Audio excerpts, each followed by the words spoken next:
For the past 9 decades, the British monarch has broadcast a royal Christmas message, a fusty but revealing time capsule written in a clipped royal family haiku, the fewest possible lines of script about the state of the world as seen through the eyes of the head of the House of Windsor.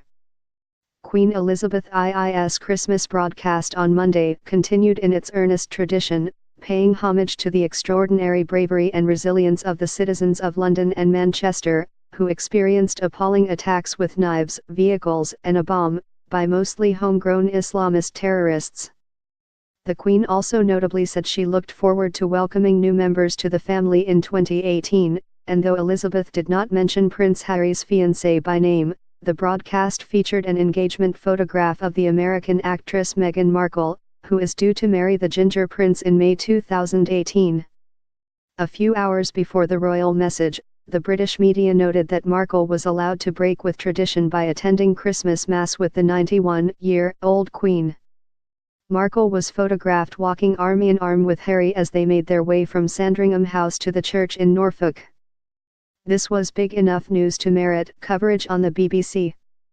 Millions in Britain and the 52 Commonwealth nations still watch and listen when the short, pre-recorded message airs at 3 p.m. Greenwich time on the dot. It is like an episode of the popular TV series The Crown or a clip from the Oscar-winning film The Queen with Helen Mirren, but real. The broadcasts serve as a kind of annual summing up of the year, with news good and bad about the doings of royal family, births of children and future heirs, anniversaries, jubilees, and deaths. Yet they always touch on the events of the greater world.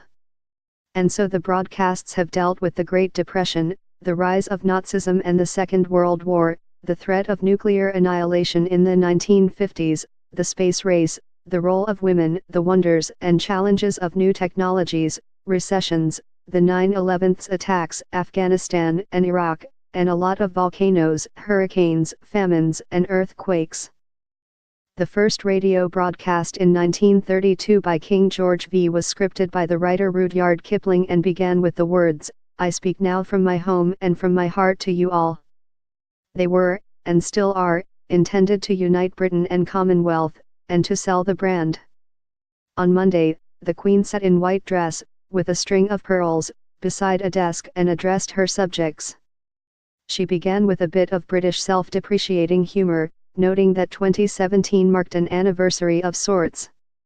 60 years ago today, a young woman spoke about the speed of technological change as she presented the first television broadcast of its kind. She described the moment as a landmark. Elizabeth began. The videotaped address then pivoted to a clip of a young queen giving her first televised Christmas address in 1957.